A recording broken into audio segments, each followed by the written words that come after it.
Hello, how you guys doing? I hope you're doing fine. Having a good weekend. Probably noticed a new hairdo here. Just had to get that rag kind of cut off. Anyway, I'm going to do a video, and this time it's on celebrities. And it's really interesting what celebrities go through when you're famous, and what the industry go through. And it's real eye-opening. I'm gonna play a couple videos and from these content creators, and then I'm gonna give you my opinion about it, and I'll get back with my. So this is about what the industry going on. You probably saw some video like this before, but this is something. It's an eye-opener.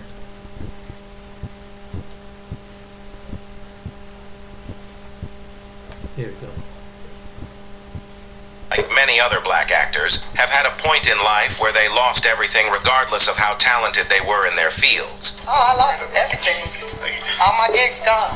Everything gone. Monique spoke up about this situation, claiming for her case, she was blackballed by the industry's top moguls.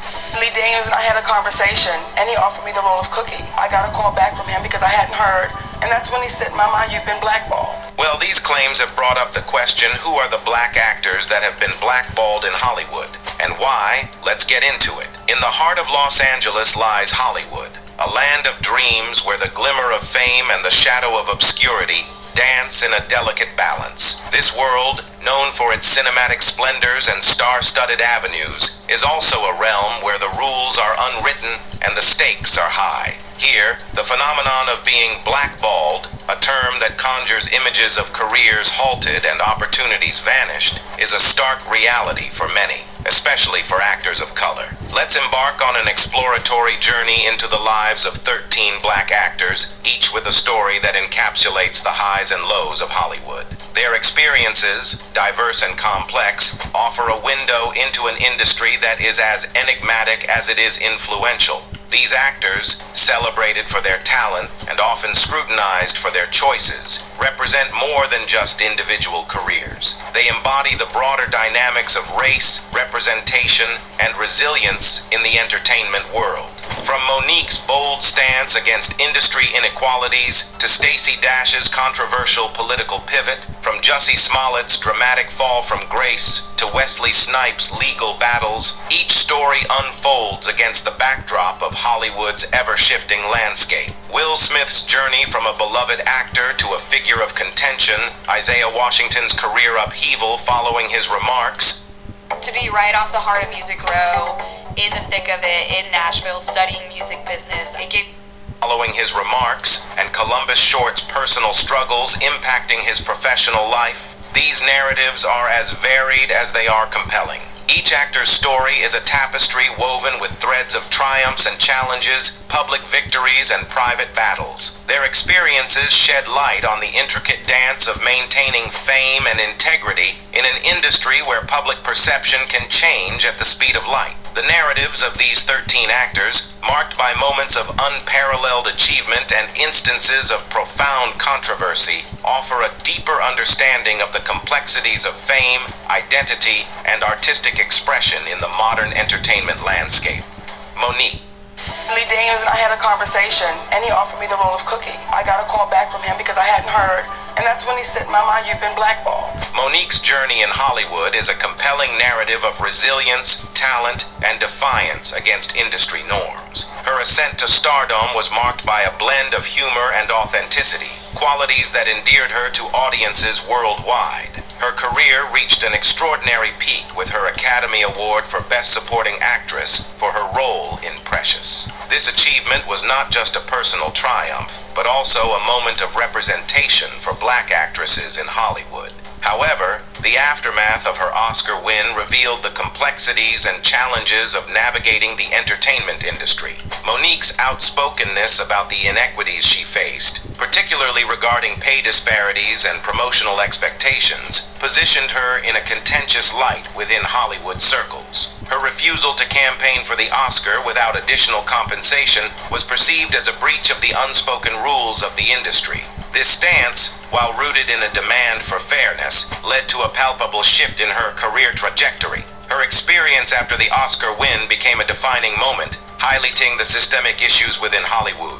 Monique's willingness to speak out against unfair practices brought to the forefront the struggles faced by black actresses, from inadequate compensation to limited opportunities. Her stance challenged the status quo and sparked conversations about the need for change in an industry often resistant to it. She claimed that she wasn't getting any jobs because she had been blackballed by industry moguls like Oprah Winfrey. For 8 years, my family has suffered and my career has suffered. Oprah Winfrey, you know what you need to do and stop hiding. People are beginning to see you for who you are. Despite the professional setbacks that followed, Monique's spirit remained unbroken. She continued to be a vocal advocate for equality in Hollywood, using her platform to address issues of injustice and discrimination. Her journey transcended the narrative of a blackballed actress. It became a symbol of resistance against an industry often governed by inequitable practices.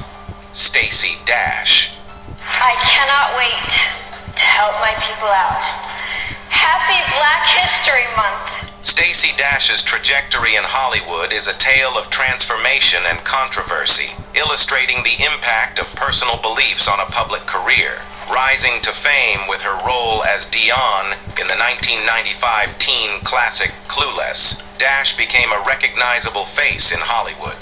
Her performance, marked by charm and wit, seemed to promise a flourishing acting career. However, the path that unfolded for Dash was far from straightforward. In the years following her early success, Dash's career took a turn that few anticipated. She ventured into the realm of political commentary, a move that dramatically altered her public persona and career trajectory. Her outspoken conservative views, particularly her criticism of Barack Obama and her stance on various social issues, positioned her in stark contrast to the predominantly liberal leanings of Hollywood. There shouldn't be a Black History Month. You know, we're Americans, period. That's it. Are you saying there shouldn't be a Black History Month because there isn't a White History Month? Exactly. Dash's foray into political commentary was not just a career shift, but also a source of significant controversy. Her appearances on news networks and her statements on social media sparked intense debates and backlash. In an industry where personal beliefs can significantly impact professional opportunities, Dash's political alignment and public statements put her at odds with many of her peers and the Hollywood establishment. This shift in her career raised questions about the intersection of entertainment and politics. Dash's experience highlighted the challenges faced by actors who publicly express political views that diverge from the mainstream narrative in Hollywood.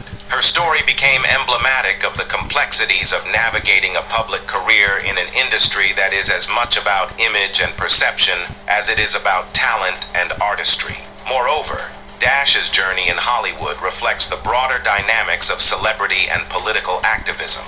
Her transition from an actress to a political commentator underscores the delicate balance public figures must maintain between their professional personas and personal convictions. It also speaks to the polarizing nature of politics in the public sphere and the consequences that can arise when personal beliefs are thrust into the spotlight. Jussie Smollett.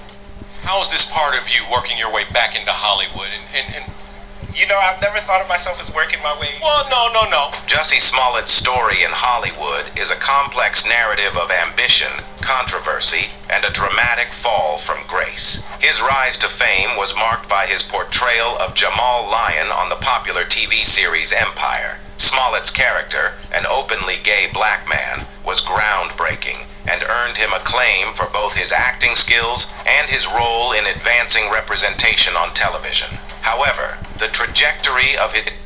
Hey, thinking about starting a business? Don't do it.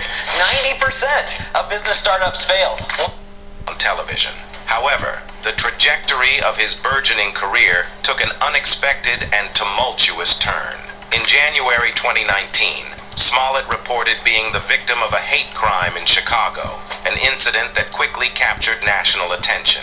The initial outpouring of support for Smollett soon gave way to skepticism as details emerged, suggesting that he might have orchestrated the attack himself. This development led to a media frenzy, with public opinion shifting dramatically against him.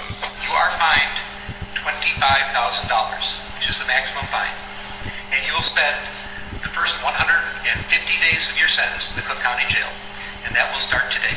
The implications of the case were far-reaching.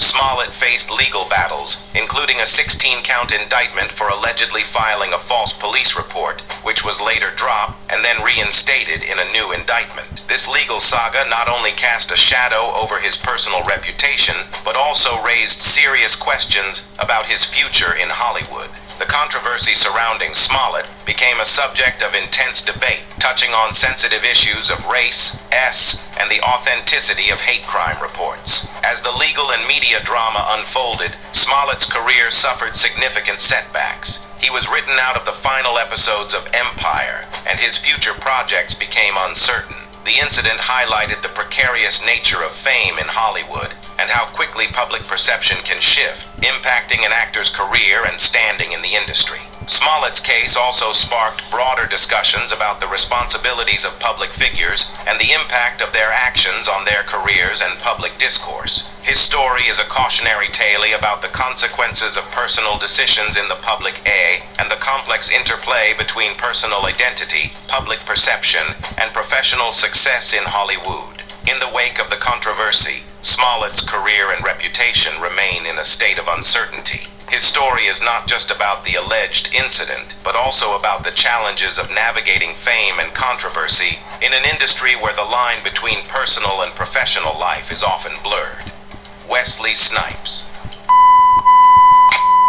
I'll just enjoy it better. Wesley Snipes' career in Hollywood is a saga of remarkable talent, significant achievements, and notable legal battles. Snipes, a versatile actor and skilled martial artist, first captivated audiences in the 1990s with a series of successful films. His roles in New Jack City, White Men Can't Jump, and the Blade trilogy showcased his range, charisma, and unique presence on screen. Snipes quickly became a prominent figure in Hollywood, known for his action roles and dramatic performances. However, Snipes' flourishing career faced a major setback due to legal issues. In the early 2000s, he became embroiled in a high-profile tax evasion case. The legal battle that ensued was lengthy and complex, culminating in Snipes being convicted of willful failure to file federal income tax returns. In 2010, he began serving a 3-year prison sentence, a development that marked a significant hiatus in his acting career and public life. The tax evasion case against Snipes brought to light the challenges actors face when personal legal issues intersect with their professional lives. His conviction and subsequent imprisonment became a major talking point, overshadowing his previous accomplishments and altering the public's perception of him. The situation highlighted the precarious nature of fame and how quickly an actor's career can be impacted by off-screen actions. Upon his release, Snipes attempted to rekindle his career, appearing in films like The Expendables 3 and Coming to America. While these roles marked his return to the big screen, they did not fully recapture the momentum his career once had. The aftermath of his legal troubles posed a challenge to his standing in Hollywood, a testament to the difficulty of rebuilding a public image and career in an industry that is quick to move on. Snipes' story is a cautionary tale about the consequences of legal troubles and the complex journey of redemption in Hollywood. It underscores the thin line between personal and professional life in the entertainment industry and the impact of legal issues on public perception and career trajectory. Will Smith. And if Boris finds him before we do, that sucks bad. Will Smith's journey in Hollywood is a multifaceted story of immense success, personal evolution, and a moment of controversy that reverberated around the world. Rising to fame in the 1990s with the beloved television series The Fresh Prince of Bel-Air, Smith seamlessly transitioned to the big screen, becoming one of Hollywood's most bankable stars. His roles in blockbuster hits like Independence Day, Men in Black, and Ali showcased his charismatic on-screen presence and versatility, earning him critical and commercial acclaim.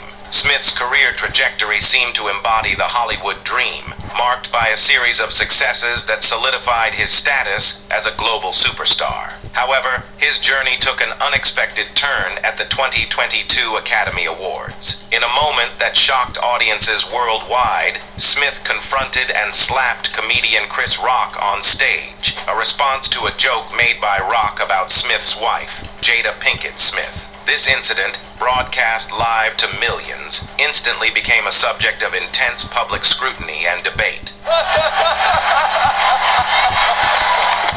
Oh, wow! Wow!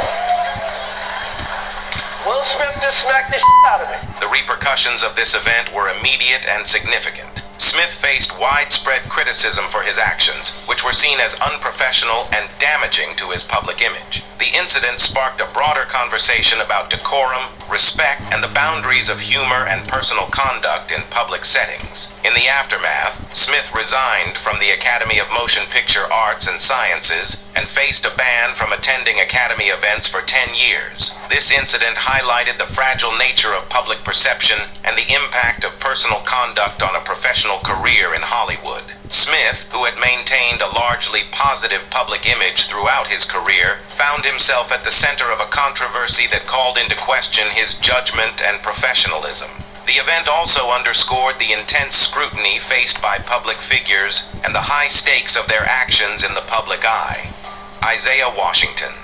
In 2007, when you left Grey's Anatomy, there was so much conversation around your departure because you had allegedly made a homophobic comment about your former co-star. Isaiah Washington's career in Hollywood is a narrative marked by talent, controversy, and the repercussions of personal actions in the public sphere. Washington, known for his role as Dr. Preston Burke on the acclaimed TV series Grey's Anatomy, showcased his acting prowess, earning him a reputation as a strong performer. However, his journey took a dramatic turn following an incident that would significantly impact his career trajectory. The controversy began with Washington's use of a homophobic slur on the set of Grey's Anatomy. The incident, which became widely reported and discussed, led to intense backlash against Washington. In an industry increasingly sensitive to issues of inclusivity and respectful conduct, his comments were met with strong condemnation. The fallout was swift and severe.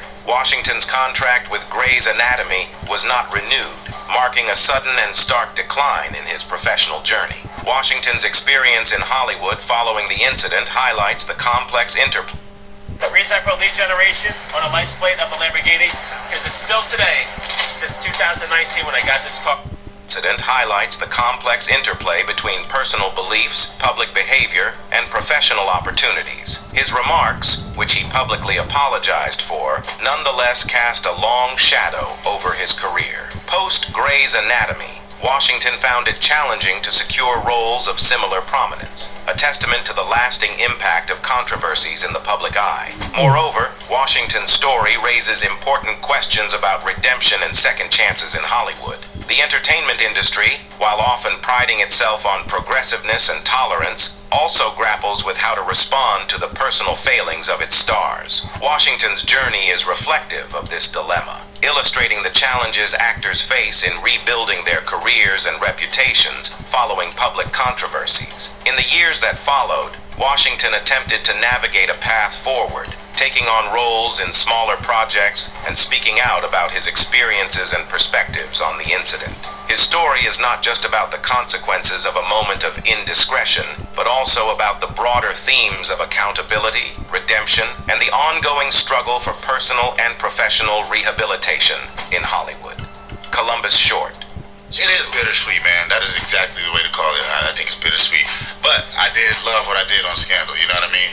Columbus Short's career in Hollywood is a narrative of stark contrasts, marked by promising highs and tumultuous lows. Bursting onto the scene with his dynamic performance in Stomp the Yard, Short quickly established himself as a talented actor and dancer. His charisma and skill earned him a role on the hit TV series Scandal, where he played the savvy Harrison Wright. This role not only showcased his acting abilities, but also positioned him as a rising star in Hollywood, seemingly set for a long and successful career. However, Short's professional ascent was abruptly interrupted by a series of personal and legal challenges. His life off-screen began to attract more attention than his on-screen performances. Reports of domestic violence incidents and substance abuse issues started to surface, casting a shadow over his rising star. These personal struggles were not just tabloid fodder. They had real consequences for his career. In 2014, Short made a shocking announcement. He was leaving Scandal.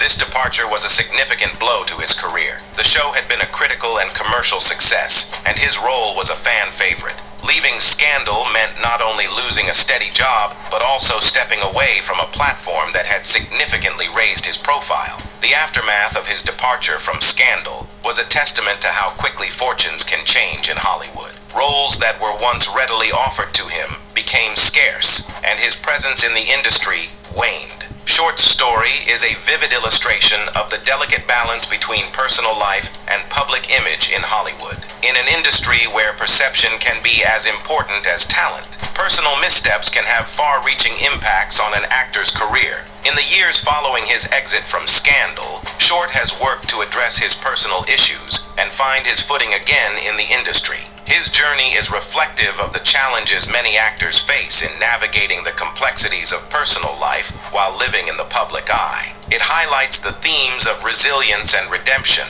underscoring the notion that personal growth and professional recovery can be a challenging yet possible path in Hollywood. Darius McCrary. When the show first started, there was a character that was played by Jamie Foxworth. Yes. Darius McCrary's journey in Hollywood is a narrative that encapsulates the challenges of transitioning from a child actor to an adult performer and the complexities of typecasting in the entertainment industry. McCrary, who rose to fame as Eddie Winslow on the beloved sitcom Family Matters, became a household name in the 1990s, endeared him to audiences, etching his character into the fabric of American pop culture. However, the very role that brought McCrary fame, after Family Matters ended, he found himself grappling with the industry's tendency to typecast actors. McCrary's strong association with Eddie Winslow made it challenging for casting directors and audiences to see him in a different light. This typecasting is a common plight in Hollywood, where actors often struggle to break free from the shadows of their most iconic roles. McCrary's post-Family Matters career was marked by efforts to diversify his roles and showcase his range as an actor.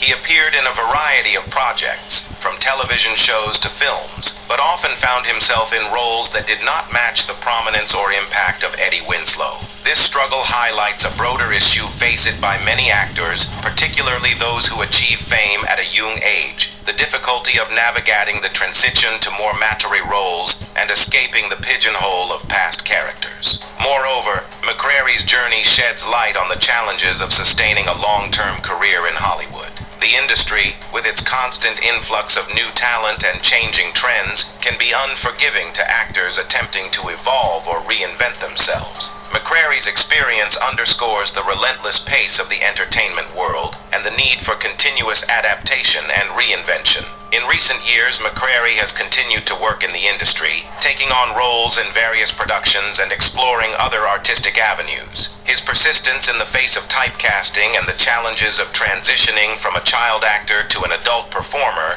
is a testament to his resilience and dedication to his craft. Halle Berry. Welcome to the program. Thank Thanks you. for coming with us. It's good to be back. You know, I was here on the first week of your show. Do you remember that? Halle Berry's narrative in Hollywood is one of groundbreaking achievements, interwoven with challenges that underscore the complexities of the industry, especially for black actresses. Berry's historic Oscar win for Best Actress in Monsters Ball in 2002 marked a significant milestone, not only in her career but also in the annals of Hollywood. She became the first African-American woman to receive this accolade, a triumph that symbolized a breakthrough in an industry long critiqued for its lack of diversity and representation. However, Berry's journey post-Oscar victory revealed the nuanced challenges of sustaining success in Hollywood. Despite her monumental achievement, Berry faced difficulties in finding roles that matched the caliber of her talent and the significance of her Oscar win. This struggle highlighted a broader issue in Hollywood: the scarcity of substantial and nuanced roles for black actresses, even those with proven talent and critical acclaim. Berry's experience brought to light the industry's slow progress in terms of diversity and the often tokenistic approach to representation. Moreover, Berry's career post-Oscar was not without its trials. She faced criticism for some of her film choices and navigated personal challenges that were highly publicized. These aspects of her journey reflect the relentless scrutiny faced by actors in the public eye and the pressure to continually prove oneself despite past achievements. Despite these challenges, Berry's resilience and commitment to her craft remained steadfast. She continued to take on diverse roles, pushing against the boundaries of typecasting and industry expectations. Her directorial debut with Bruised was a testament to her versatility and determination to create opportunities where they were lacking. Berry's story in Hollywood is emblematic of the complexities faced by black actresses, the balancing act between achieving success and navigating an industry that often falls short in providing equitable opportunities. Her journey is not just a narrative of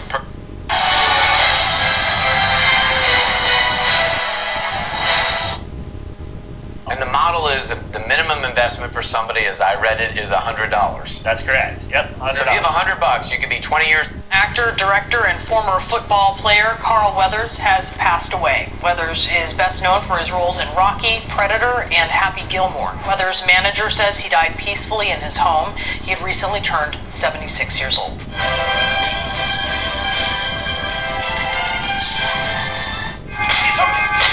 Damn, Ron, come on! What's the matter with you? Don't give up.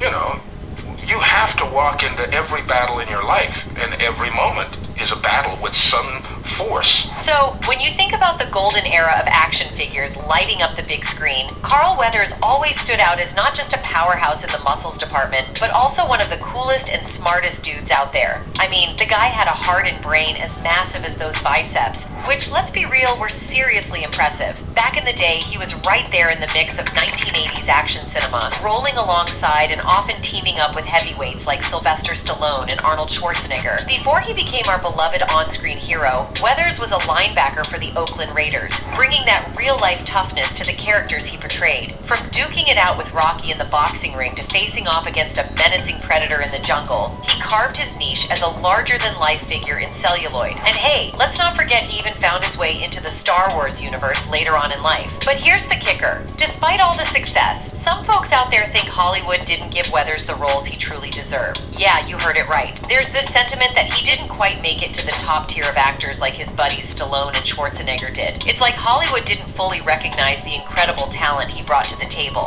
Now, after his unfortunate passing at the age of 76, there are whispers circulating that certain black actors are speaking up about this perceived betrayal by Hollywood. I mean, it's not the most shocking thing, right? Hollywood has a reputation for playing favorite, and anyone, no matter how talented, can end up feeling a bit betrayed in that glitzy world. So how did this icon like Carl Weathers end up feeling betrayed by Hollywood? Let's dive in. Now, despite being a total powerhouse in the acting game, the man was practically a success machine, starring in numerous films and TV shows that made everyone in the business a bit envious, especially fellow African-American actor. Some still argue that even with all his success, Weathers still didn't get the roles he truly deserved, maybe even getting sidelined by Hollywood for his white counterparts. Now, Carl wasn't one to back down from a challenge. He fought tooth and nail to make sure his voice was heard. And did you hear about the rocky road he faced just to become Apollo Creed? It's wild. In an interview with The Rich Eisen Show, he spilled the beans on how the studio initially wasn't too keen on bringing him into the Rocky franchise. Can you believe that? Even after he rocked the screen with his talent, they were like, nah, not interested. Who's this guy? So how did our man Carl win the part if the studio wasn't vibing with him? Here's the kicker.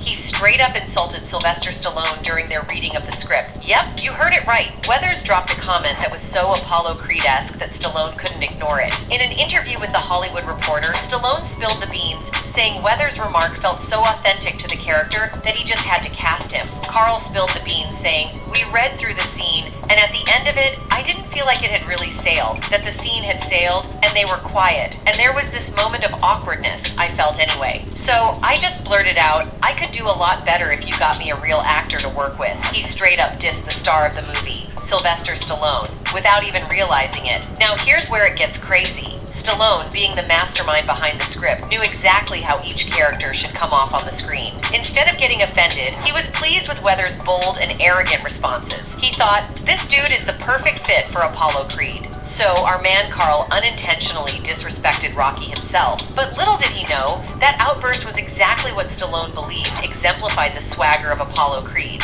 It's one of those moments where mistakes actually work in your favor. Weathers' brash and bold attitude during the audition not only got him the gig, but also made him a star. He carried that swagger and confidence through the entire 1980s, becoming an action hero for those who looked more like him than his white counterparts. Now, another chapter of how Carl Weathers kicked down the doors of Hollywood discrimination was through the legendary movie Predator. This 1987 action horror flick was a whole different vibe from the Rocky series, but Weathers' character, Dylan, was still breaking norms for a black man in those times. You gotta appreciate how it all went down. In Predator, Weathers' Dylan wasn't just another sidekick or a token character. Nope, he was on the same level as the big man himself, Arnold Schwarzenegger's Dutch. Picture this. Dylan and Dutch's greeting was basically the most testosterone-filled handshake in cinema history. That moment, which is now a meme sensation, was more than just a cool visual. It was a powerful statement, especially considering the late 1980s Hollywood scene. You son of a... Let's put it into perspective. Schwarzenegger was the absolute king of the movie world back then, a former Mr. Universe, or as Weathers cheekily dubbed him on The Tonight Show starring Johnny Carson in 1988, Mr. Everything.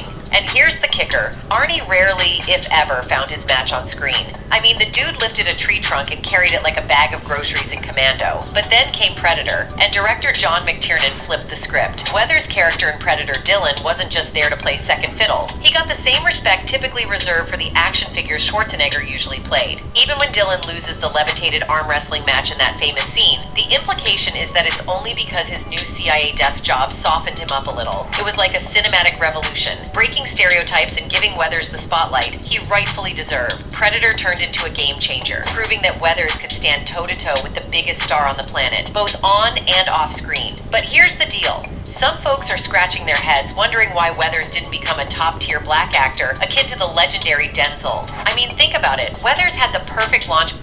Imagine making $453,000 in a single month as an affiliate marketer without akin to the legendary Denzel. I mean, think about it. Weathers had the perfect launch pad with Rocky, he was good looking, and charisma was practically oozing out of him. But even with all that, there's this lingering question of why he isn't in the same league as Denzel. Now, the debate is getting real. People are arguing that Denzel Washington is just a more skilled performer, hands down. One of the key points thrown in the mix is that Washington has hit the stage, putting in that raw, hardcore work as a performer that Weathers seemingly missed out on. And you know what? It shows. Then there's this talk about Denzel being a more appealing dude. I mean, let's be real, Denzel Washington had this broad appeal that attracted a massive fan base, especially among the ladies. No disrespect to Weathers, who's also a heartthrob, but some are arguing it's just not a fair competition between the two. And oh, there's the elephant in the room. Weathers' biggest starring film role, Action Jackson, didn't exactly set the box office on fire. If that had been a smash hit, the narrative might have been different, with Weathers possibly stepping into the shoes of the second-tier black action star that Louis Gossett was aging out of at the time. But alas, it underperformed, dropping Weathers back into supporting roles. On the flip side, Denzel Washington has been raking in economic success at the box office, maintaining A-list star status for over 25 years. The man's practically a Hollywood institution. Also, Carl did snag leading roles in the early 90s with syndication series like Street Justice and stepped in as the replacement for the ailing Howard Rollins on In the Heat of the Night. But here's the kicker. Neither of these gigs turned out to be the long-term TV love affair everyone was hoping for. And then, fast forward to the later part of his career, Weathers tried his hand at supporting roles in the sci-fi series Colony and the legal drama Chicago Justice. But, and it's a big but, these didn't exactly give his career the boost it needed, especially considering they came decades after Weathers hit his peak popularity. Now let's compare this to Denzel Washington's TV game. The man's main television stint was nearly 4 decades ago in the hospital drama Saint Elsewhere. And here's the jaw dropper, he never really made a full-fledged return to TV, except for occasional appearances in awards programs and some smooth narration work. So it's like comparing apples and oranges in the TV world for these two. Weathers took on a variety of roles, but the longevity and major success in the television realm didn't quite mirror his big screen triumphs. Meanwhile, Denzel dipped his toes in TV waters back in the day and pretty much stayed true to his movie star status without going all in on the small screen. Now, some folks argue that maybe Weathers arrived on the scene a tad too early. Back in the 70s and 80s, opportunities for African American actors to headline star vehicles were kinda scarce. I mean, Denzel Washington really hit his stride towards the end of the 80s. Apart from Billy D. Williams, there wasn't a huge African American movie star in that era. Even James Earl Jones, though respected, wasn't quite the big star. The exceptions might be Sidney Poitier, who snagged an Academy Award almost 2 decades earlier, but found himself in low-budget comedies by the 70s. Richard Pryor faced a similar predicament, and it was Eddie Murphy who finally broke the curse, proving that a diverse actor could carry a movie at the box office, especially in comedies. Now, here's where the Hollywood twist comes in. Comedies are generally way less expensive to produce than action films, and Murphy was already a big name from Saturday Night Live, so producers saw him as a lower financial risk. Hollywood being Hollywood, right? So despite Weathers' incredible talent, it's unfortunate that he was kinda an underrated actor in that era. But let's not dwell on the negatives, because Carl Weathers truly did his thing and left an indelible mark before his unfortunate passing. Now let's dive into his life and career. And trust me, this man's story is nothing short of incredible. Born on January 14th, 1948 in New Orleans, Louisiana, Weathers had a humble upbringing with his father working as a day laborer. By 8th grade, he had already earned an athletic scholarship to St. Augustine High School, showcasing his versatility in sports such as boxing, football, gymnastics, judo, soccer, and wrestling. He even graduated proudly from Long Beach Poly High School in '66, where he excelled as a defensive end on the football field. Weathers started his college journey at Long Beach City College in 1966, but a pesky ankle injury sidelined him for the year. Despite the setback, he transferred to San Diego State University, becoming a standout letterman for the San Diego State Aztecs in '68 and '69. Under the guidance of legendary head coach Don Coryell, Weathers and his team achieved a remarkable 11-0 record, winning the 1969 Pasadena Bowl and securing a number 18 ranking in the final UPI poll. While thriving in football, Weathers harbored a passion for acting that dated back to his grade school days. At San Diego State, he pursued this interest and earned a master's degree in theater arts. This dual focus on football and acting set the stage for his future success in Hollywood. In 1970, Weathers, having gone undrafted, signed with the Oakland Raiders in the NFL. Transitioning from a defensive end to a linebacker, he played in 7 games for the Raiders, contributing to their AFC West Division title and their appearance in the inaugural AFC Championship game. This period marked the beginning of Carl Weathers' journey towards becoming a Hollywood legend. However, just before the 1971 season kicked off, Weathers made a pivotal decision that would alter the trajectory of his football career. Opting for a change, he shifted to the position of strong safety. This move marked a significant turning point in his journey on the gridiron. Yet despite this bold transition, Weathers found himself released by the Raiders in September 1971. The reason behind the decision, as explained by Coach John Madden, was somewhat unexpected. You're just too sensitive. Undeterred by the setback, Weathers quickly rebounded. In the same month of his release, he made his way to the Canadian Football League, CFL, and joined the BC Lions. Wearing the Lions jersey until 1973, Weathers contributed in a total of 13 games during his stint in the CFL. Intriguingly, during the off-seasons while making an impact on the football field, Weathers simultaneously pursued academic endeavors. He enrolled at San Francisco State University and, by 1974, earned himself a bachelor's degree in drama. As the year 1974 unfolded, Your Google business profile is your biggest opportunity to attract new clients, but 92... Did you know that Google is the first place shoppers look for new products? Are you not afraid about being blackballed again? These are some power people. These people are not powerful. Satan can't create anything. That includes blessings for his people. You know what the #1 job of somebody that sold it? For 8 years, my family has suffered and my career has suffered. Oprah Winfrey, you know what you need to do and stop hiding. People are beginning to see you for who you are. right smack in the middle of Los Angeles, you've got Hollywood, the dreamland where fame sparkles and the chance of fading into obscurity does a tango. Picture this, a world filled with cinematic wonders and streets that practically glitter with A-listers. But hey, it's also a place where the rules aren't written down, and the stakes are as high as it gets. Now let's talk about this thing called being blackballed. It's like a curse word in Hollywood, painting a picture of careers hitting a roadblock and opportunities doing a disappearing act. And guess what? The ones feeling the burn the most are actors of color. Now word on the street is that Cat Williams, the dude who doesn't shy away from saying it like it is, has got a hot topic on his hands. The grapevine is buzzing with with rumors that he's gearing up to spill the tea on black actors who've been on the wrong side of the blackballing game in Hollywood. And when I say big names, I mean heavy hitters like Will Smith, Monique, Wesley Snipes. You get the drift. This ain't your usual chit-chat, it's some serious stuff. And we all know Cat Williams is the type to let loose with his thoughts. No holding back. So get ready for some jaw-dropping revelations about the behind-the-scenes drama, power plays, and maybe even a few injustices that have been brewing in the glitzy world of Hollywood. So let's get into it. Alright, so you might not have known who Cat Williams was, but if you've been around the internet, chances are you caught wind of this epic interview he dropped on Club Shay Shay. I'm talking about a moment where he straight up called out his fellow actors, spilled some serious tea, and set the whole internet on fire.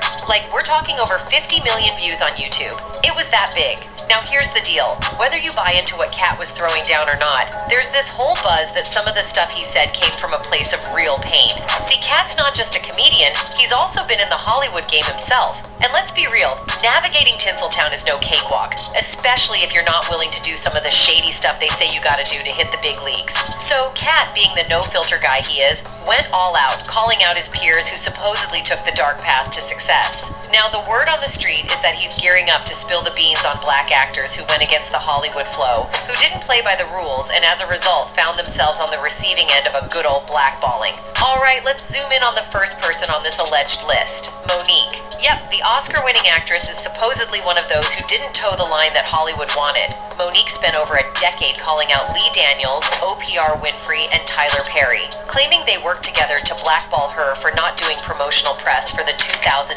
film Precious. The real kicked off when Oprah and Tyler decided Monique should hit the press circuit for the film without any paycheck. Monique wasn't having it and straight up said, "Nah, not in my contract." According to Monique, she only got a measly $50K for the whole movie, which was barely enough. Now they wanted her to jet around the world promoting the film for free?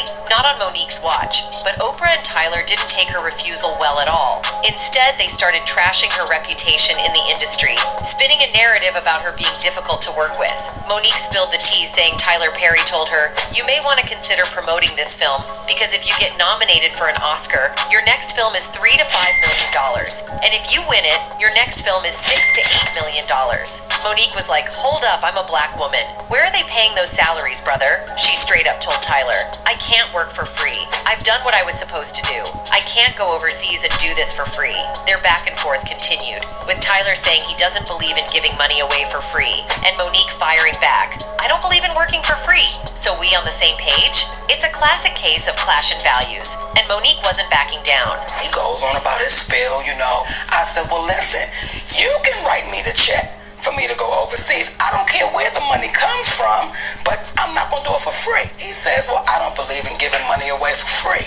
I said, I don't believe in working for free, so we're on the same page. She also claimed Tyler Perry allegedly went the extra mile to mess with her acting gigs. According to Monique, it all went down after she turned down a request to fly to France for the Cannes Film Festival, tied to promoting the movie Precious. So, check it, the movie studio initially asked her to jet off to France, but Monique, with her busy schedule as a talk show host, comedian, and family woman, respectfully declined. They tried to sweeten the deal by offering to upgrade her hotel room, but she and her husband stuck to their guns, saying, "Nah, we're gonna spend this time with our family." When the third call came, and they asked, "What's it gonna take to get Monique to France?" her husband straight up asked, "Is there a number associated with it?" That's when they dropped the bomb that they would never pay for anyone to do promotions for a movie. Monique revealed she was paid a mere $50,000 for Precious, and it wasn't about the money. She signed up to do it with her friend. The interviewer dug in, suggesting she needed the money to feed her family and pay bills, and Monique responded, "I think that's what America says. We all say, I can't do it for free." She explained that when the movie studio refused to pay for her Cannes appearance, they didn't make a fuss. But then the reports started flying, painting Monique as demanding and difficult. The whole thing boiled down to a simple request that they understood couldn't be met. But suddenly, Monique found herself labeled, and that's where the drama kicked in. Because what people didn't know was I was paid $50,000 to do the movie Precious. And it really wasn't about the money, and I'm not complaining because I signed up to do it with my friend. As we can't set a precedence and pay you to do this, we didn't have an issue with them. Okay. But that's when the reports came that now Monique is being demanding and she's being difficult. Monique's even called out OPR and Tyler Perry, asking for an apology that, as far as we know, is still MIA. All right, next up on the list, we've got Stacey Dash. You might remember her from the 90s classic Clueless, where... Okay, wait a second. You don't go anywhere. I'm going to I'm going to leave it right here. She already did a segment on her. Yeah, I guess with Hollywood, you have to kind of like basically suck butt, basically, and have to just be willing to. But a lot of actors, I don't think they really.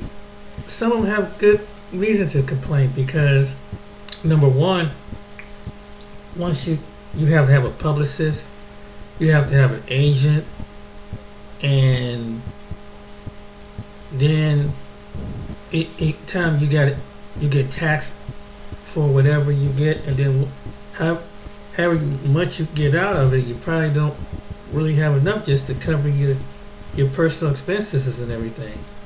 And a lot of them probably don't make that much money, especially when you have a hand and have to pay agent, a hand your publicist or whatever, or PR people, or you have assistant. You have with some stars, and so that I can see how that can dwindle your money. But wow, it's a very outlook. But it's an interesting look at.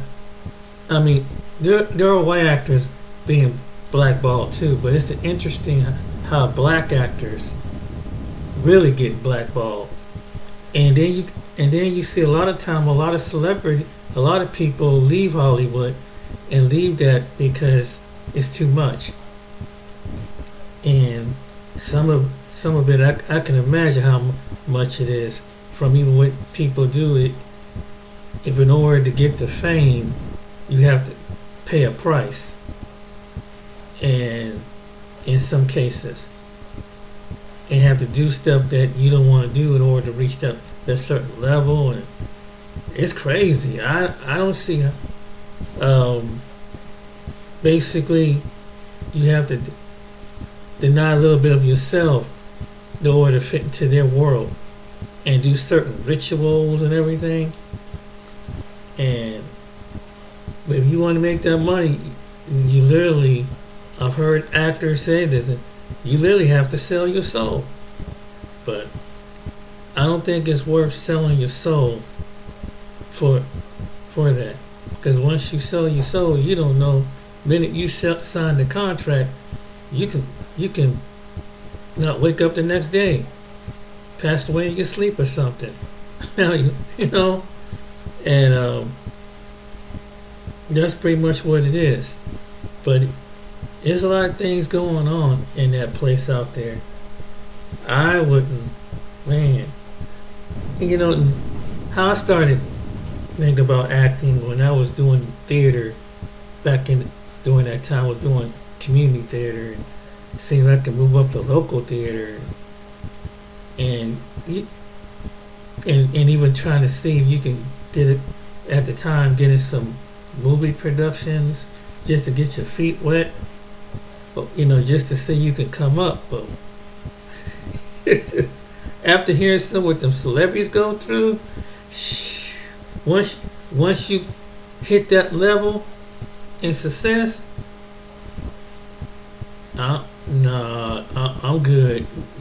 No, I ain't gonna sell my soul to the devil. No. And do their rituals. No, you can keep Hollywood. No. If I did a film, it'd be low budget. Hey, it may not be a big budget with the big screen on all 50 theaters, but I'd rather do a low budget film. Maybe if it's B-rated, and it just be something, or like a Christian film or something like that. which they don't really get popular unless you have a well-known actor that came out of the mainstream and star into it. But yeah, that field is really, and then you work a lot of hours too, and perform a lot of stunts, and it takes a lot of time. Physically, you got to be in shape, and then really perfect the acting part about knowing your lines, and remembering your lines, and have to know where they teach you professionally how to stand, how to look, how to be professional in front of the camera, and the etiquettes of filming and everything. Because years ago, I took a class, and you have to do photography. They get you the black and white picture. That's your resume, and then you can put all the things that you put on the back of your picture, which I never did, but you can put on like the acting gigs and local things like that. I did a non-paying film.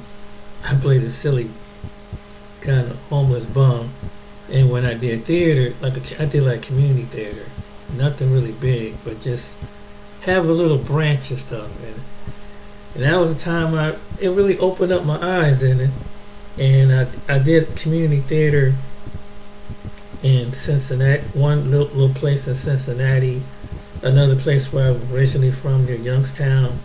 I was and did like a little play in the Playhouse down there. And then I did another community play. It was at like a Steel Museum. It was like small theater department, small places. And I try to go out for auditions, but that's as far as it goes. It was really interesting. It breaks you out of your norm once you get with people. And what I did was overcome the nervousness. I mean, unless you were natural, because I think I took a comedy workshop one time, and yeah, I had to literally, I bombed. I bombed my first time, but it was a learning experience. But it's one thing when you doing community theater, you doing theater, you don't have to focus, but you can focus. You have to kind of focus towards the other actor. But if you doing stand-up comedy, you gotta literally look at the audience. That's the kind of like. But if you're not a natural person that can entertain people, it can be kind of frightening. Then they teach you how to overcome the anxiety. I don't know. It's just, but some people, unless you get them super drunk, like they don't care or something like that, in order to hit that level. But I take my hat off to those comedians that are that talented, that they can take it to the next step. And people who do theater, now one thing about theater, I couldn't do the singing part. I can't do the singing. I could just do the little comedy sketch, part, and that's what I did. And some people that saw me from now say, "You were pretty good. Why? How'd you remember the lines?" I just, you practice, and you just once you get it down, it's a natural. And it's amazing how when you do lines over and over repetitively, and it's the same thing when I did a little short film, and the way I had to look at the actor, and without you got the camera, not to learn how to keep focus without the camera at the angle, and that's the start. Doing little short films. You can't be looking, kind of glance over and accidentally look into the camera. That's what this one young lady did, was in the short non-paying film I did. But you have to really have that focus. But yeah, that's an interesting look at what actors do. in Hollywood, and with getting blackballed, and you don't get what you want, or get, you feel like you're trying to demand what is rightfully yours, and it's like they so wow. It's like it can end your career just like that. But yeah, that was a very interesting take in with black actors. I take my hat off to them. It's not easy probably being an actor, because you have people, especially when you're a famous actor, and in that spotlight, you have the whole world looking at you, all up in your business, and you have people trying to make money off of you. You have people trying to scandalize your name. And people try to provoke you to fight them. Then if you in a relationship with somebody, you tell somebody what personal going on, they turn around and tell your personal business to tabloids.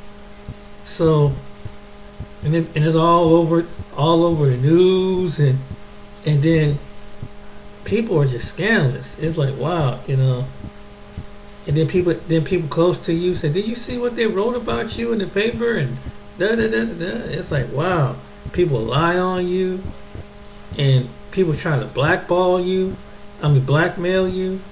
If you don't say this, I'll reveal something. If you did something in your past that you don't want, so then you have people, and then the next thing about being famous is someone stalking you. People trying to break in your house, think you got money.